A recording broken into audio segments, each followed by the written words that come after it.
Alors, vélo conseil, nous essayons aujourd'hui un Peugeot de 1942, 45, revue 45. Hein. Donc avec les pneus sous-gonflés, des roues en alu, enfin bon, que du concept. Et devant nous avons de la modernité, là, même un amortisseur, un truc. Achetez pas, hein, c'est trop lourd, c'est pas terrible. Pour vous, je fais une cascade, je roule qu'à une main avec ce truc-là. Alors mes genoux arrivent quasiment au niveau du guidon. C'est un concept, hein. Les vitesses ne tiennent pas en place, donc ils reviennent à l'aise. Les freins, c'est même pas des ralentisseurs, c'est de la daube. Et voilà, nous avons l'autre, mon fils qui est à fond sur son tout-terrain suspension. En fait, ah ouais, non mais la suspension, jolie, quelle amorti, quel travail d'artiste. Ouais. En fait, si tu l'as récupéré aussi, c'est parce que les pneus étaient tellement peu gonflés que moi ça allait pas. Vas-y, retourne sur la route. Alors la selle est inconfortable, la précision de direction. On va pas parler de précision, on va parler d'un phénomène bizarre qui s'appelle, je sais pas, ça a un nom, je sais pas. C'est un peu comme si tu roulais sur une boîte d'allumettes avec des œufs. Ouais. Alors ici nous avons un triangle arrière unifié, un système qui date des années 90 qui mettait en avant l'utilité d'avoir en fait pas de variation de tension dans la chaîne.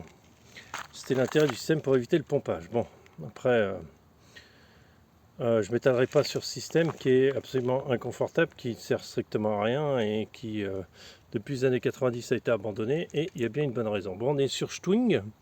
Stwing parce que tu prends un choc et tu décolles. Voilà, c'est l'amortisseur Stwing. Impressionnant, la fourche est une râpe à fromage, on va dire à peu près. C'est-à-dire qu'elle s'enfonce quand elle a envie et elle revient très vite quand elle a surtout très envie. Donc on est sur un truc où les freins marchent, c'est déjà pas mal. Où on a du DNP, une marque improbable sûrement. Avec un dérailleur Shimano, alors je sais même pas quoi, et une chaîne rouillée, mais c'est pas grave, ça fonctionne pour aller se promener un peu, et des pneus dégonflés pour le confort. Voilà, nous voilà partis sur Optimalp, les vélos du futur. Donc ça c'est des vélos typiquement que je déconseille d'acheter, ça sert à rien, c'est lourd.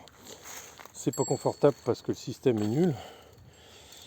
En fait, achetez pas ça, achetez plutôt un tout rigide, c'est beaucoup mieux. Alors en avant, c'est parti. Explique-nous comment t'aimes bien ce vélo, qu'est-ce que tu trouves de génial? Moi, je trouve génial que Ah, la sonnerie!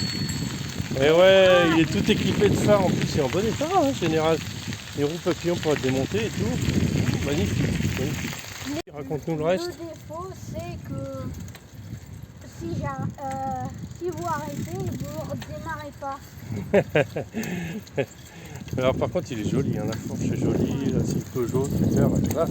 C'est super confortable comme vélo pour rouler longtemps. Bon, en montée, je ne veux même pas essayer, et en descente, ça doit être sympa, ouais. Quand vous atterrissez sur la route du trottoir, vous avez l'impression que vous avez tombé de 10 mètres sur les fesses. C'est ça, tu meurs tout de suite. Mais c'est des vélos avec un système de freinage improbable. Avance, tu freines. Oui. Freinage des années 42. Voilà. Génial.